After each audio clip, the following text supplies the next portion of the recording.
घर में धन में आसक्त होकर के हर्षित मत होइए, ये सब छूट जाएंगे।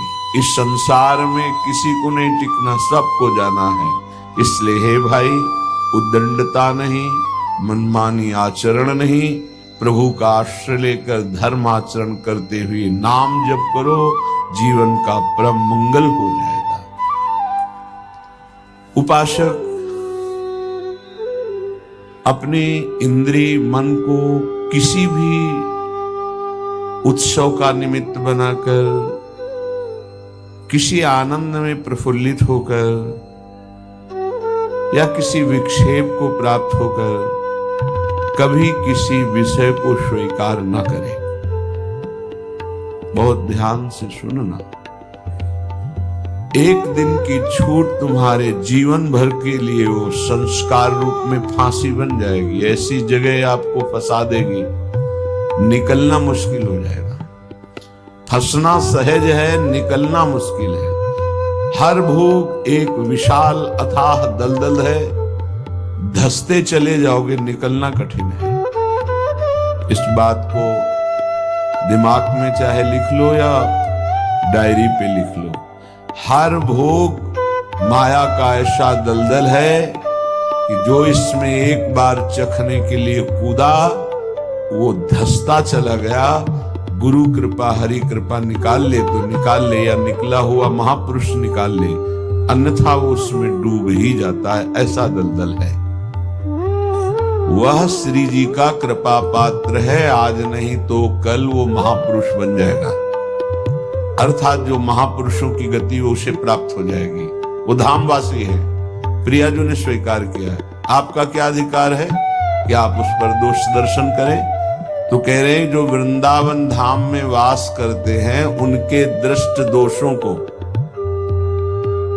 दिखाई दे रहा है। ऐसा नहीं कि नहीं दिखाई दे रहा, आप आरोप लगा रहे हैं, दिखाई दे रहा है। दृष्ट दोषों को सत्य मान करके वर्णन करते, उनकी निंदा करते हैं, तो आपका भाग्य दुर्भाग्य में बदल जाएगा।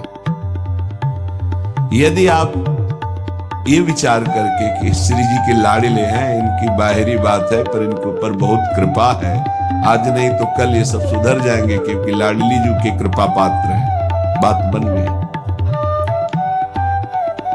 ऐसे मूर्ख लोग अपना संकट स्वयं चयन कर लेते हैं।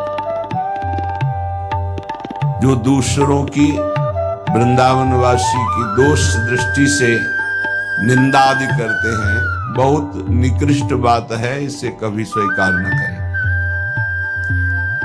सच्ची कहते हैं, देखो अपने सब पावन भूमि में बैठे हैं, निंदा तो अपनी करनी चाहिए। अंदर से देखो, ईमानदारी से देखो, जो हमारे अंदर कूड़ा करकट है इसकी निंदा करनी चाहिए। मैं बहुत नीच हूं, हम पर इतनी कृपा है लाडली जी की, इतना दुलार कर रहे हो, हम उनकी दुलार को ठुकराए चले जा रहे हैं। वो कह रहे हैं दाहिने चलो, हम बाएं बढ़ते चले जा रहे हैं, पर वो कृपा ही करती जा रहे हैं। हम कभी एकांत में बैठकर नहीं रोए मैं कितना नीच अपराधी हूं कि अपने इतने करुणा में स्वामी का विरोध कर रहा हूं, उनके विरुद्ध चल रहा हूं, जबकि प्रतिकूलस्य विसर्जनम, बिल्कुल विसर्जन कर देना। आज के बाद कोई गलती नहीं होगी, पर हम गलती पे गलती करे जा रहे हैं। श्री जी इस बार माफ कर दो, आगे से फिर किया, श्री जी इस बार माफ कर दो, फिर वही वो माफ करती चली जा रही है। हमसे गलती होती। जब हम ये देखेंगे तो हम दूसरे को देखने लायक ही नहीं। हम क्या दूसरे को देखें? हम अच्छे हो तो दूसरे को देखें, और जब सच्चाई में तुम अच्छे हो जाओगे तो दूसरे के दोष नहीं दिखाई देंगे, सब में अपने प्रभु दिखाई देंगे। इसलिए श्रीपाद कह रहे हो, मूर्ख लोग अपने संकट को बुलाते हैं, संकट का निर्माण करते हैं। ये बहुत भयावह बात है कि किसी वैष्णव या किसी वृंदावनवासी की निंदा बिल्कुल भूलकर मत करना। ये ब्रजवासी जन भगवान के लाडले हैं।